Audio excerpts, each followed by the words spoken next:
are trying to switch, we'll try to switch to the next one.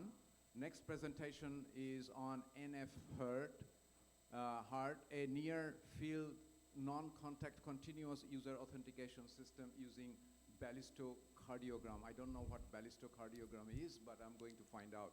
So I'm handing it over to Yandao. Thank you. Please go ahead.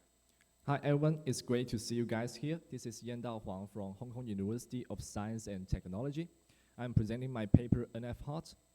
Well, during the pandemic, 45% of the organization adapt a work from home policy, and the cybersecurity events increase at the same time. When people are remotely connecting their devices in the home and from the home in the connecting their devices in the company from their homes, and it was counted that attacks on users' names and the passwords grow by 450% in 2020, and leading to over 1 billion records of attacks in the USA alone. And it is estimated that it will cause about $5 trillion business loss by 2024. And this reveals that traditional one-pass authentications schemes like password or pattern locks is vulnerable and insecure. And the continuous authentications is one of the most promising solutions by monitoring the user's actions and verify the user's identities at every moment during a session. And typically leaving the CV-based methods alone, existing continuous use authentication scheme can be divided into two categories. The first category is the behavior-based systems, like detecting the gate using Wi-Fi, keystroke, and also we have the touch dynamics, and even the eye movement patterns can be used for authentication. However, they are limited to specific scenarios and require users' continuous involvement. And the other category is the physiological-based methods, and we can attach the ECG, PPG sensors on our body to get the biosignals for authentications. But these methods require direct skin contact for measurement. And therefore, we have the contactless methods, like we can deploy the FMCW radars for measurement our heartbeats or respiration waveform for authentication. But these methods are error-prone in dynamic environments, like you cannot move or having people walking around you. And nowadays, people are really working hard, and we spend 12 hours sitting every day, and all the workers, staffs are spend around 80% of their working hours sitting. So we might thinking that, can we turn a common chair into an automatic identity scanner? You don't need to do anything and just sitting there, and you don't have to touch the sensors, and we can get the biometric signals in the near field and know who you are. And then we come up with NF Heart, where we attach an accelerometer on the chair back to detect the Ballistocardiogram signals in near field. And the BCG signals is one of the heartbeat signals like the PPG and the ECG signals, but the human body has no direct contact with the sensor node.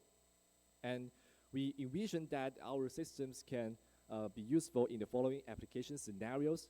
First, in home environments, NF Heart can dynamically adapt the ambient temperature, humidity, light conditioning, music preference, and also TV rating based on the sitting positions of family members. In the workplace, our system can visualize the distribution of personnel and the better management energy use. And also what's the most important is that we can ensure the safety of company assets for specific equipment. It can only be operated or remotely controlled by the authorized users. So now you might be curious about how can we measure the BCG in a contactless and near-field way. Actually, BCG signals, it measures our body's gravity changes caused by the recoil force of the body in reaction to the ejection of blood. And we can further model it with 6 degrees of freedom spring mass damping model, which divide our body into 6 different parts, and we can see different mass block here, and these blocks are connecting with spring and damping. When our heart is pumping, the gravity changes will transmit to the chair, and which during this transmission process, from the internal blood vessel to external body, and this can be estimated as an encryption process due to nonlinear effects. And actually, different people will have unique BCG signals, and their body parameters like the mass, spring, damping coefficient is different, so we can use BCG signals for authentication. And here is our workflow. And the BCG data will first go through a signal processing pipeline for getting high quality BCG segments, and both handcrafted fiducial features and also CNN extracted features will feed into the convolutional autoencoder for authentication. And we mainly focus on addressing two main challenges. The first one is that BCG signal is sensitive to motion artifacts, and therefore we designed the hidden signal quality index to first detect the motion artifacts, and then a two-stage motion artifact removal scheme using the CDEM and the VSMS algorithms to remove the motion artifact. The second challenge is that the effects of the respiration, sitting postures, and also the user emotions is unavoidable. To solve this, we propose a BCG dynamical model with 40 Gaussian kernels to transform the raw BCG signals to an unaffected status. So for motion artifact detections, we measure 7 temporal statistics, including the standard deviations, etc. And with this statistic as input, we can finally get the hidden Markov hidden signal quality index to value the signal quality. And here shows a sample results. When the motion artifacts occurs, the hidden signal quality index will decrease immediately. And afterwards, the detected motion artifacts will go through a two-stage motion artifact removal using the CDEM and the VSMS algorithms. Then we can get a final result that is a clean BCG signals. And to deal with the second challenge, we propose the BCG dynamical model for transformation, which utilize the Gaussian kernels with the predefined parameters extracted from the raw BCG signals and to synthesize an unaffected BCG signals. And I would like to recommend you to read the paper for more technical detail due to the time limits. And in this paper, we present the first explorations of extracting 45 BCG fiducial features based on 7 fiducial points. That is the peaks from H to N. And we define 5 types of fiducial features, including time interval, time ratio, extreme value, displacements, and also the area under the curve. And we adopt a convolutional autoencoder as the user authentication model. We take 3-channel BCG signals as the input, and the encoder will compress the feature of the raw data and then fills them with the 45 handcrafted fiducial features. And the decoders will be responsible for reconstructing the original inputs using the code. And when you are training the model with the legal user status, the model can always reconstruct the inputs of legal user data, while the attacker cannot.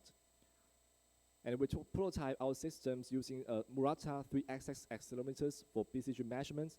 We recruit 105 healthy subjects for evaluation, and the subjects are asked to sit still and recline against the chair backs for 5 minutes.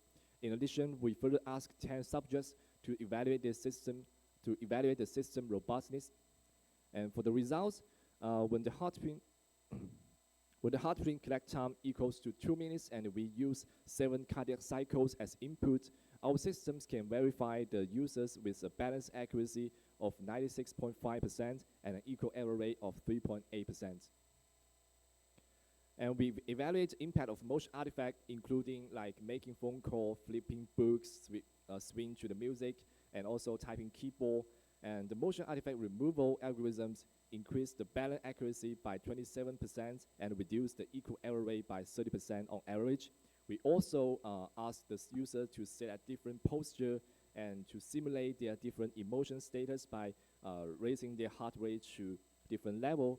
And the transformation scheme that designed to deal with the user's posture and emotion variation increase the balance accuracy by 23% and reduce the equal error rate by 24% on average. And the proposed signal processing pipelines makes the systems resilient to various practical situations. So in conclusions, we propose a near-field continuous use authentication systems using the unique BCG biometrics, and we can secure the organization by continuously verifying the identity of the work-at-home staff. And compared to state-of-art ECG or PPG-based continuous authentication systems, And NFR does not require any wearables or direct contact with the sensor node. And we designed multiple stages of signal processing pipeline for the system robustness. And the extracted fortified user invariant features can be used for accurate authentication. And finally, we designed a smart chair for the non-contact BCG measurements, and the evaluation of 185 subjects validates our system's security, availability, and robustness. Thank you. Thank you very much. We can have one question. Anyone wants to ask a question? Okay, thank you for your presentation. Actually, you're talking about the subject you are studying, right? So there are like 100 subjects, but how about the chairs? We have lots of chairs. Do you try it? Also, the other requirement I see is you requires the user the back against the back, back, right? But in the normal scenario, we not always just put the back against the back. So how do you study that? What's the ratio for the? Yeah, that's a good question. We have to install our sensors in different type of chairs. In our papers, we install our accelerometers on a plastic chair. And we also install our accelerometers on normal official chairs, like also iron chair. And it shows that only wooden chair cannot get BCG signals with high SNR. And I think that's the reasons because the wooden chair will decrease the signals. The attenuation of the signals is much faster in wooden chair.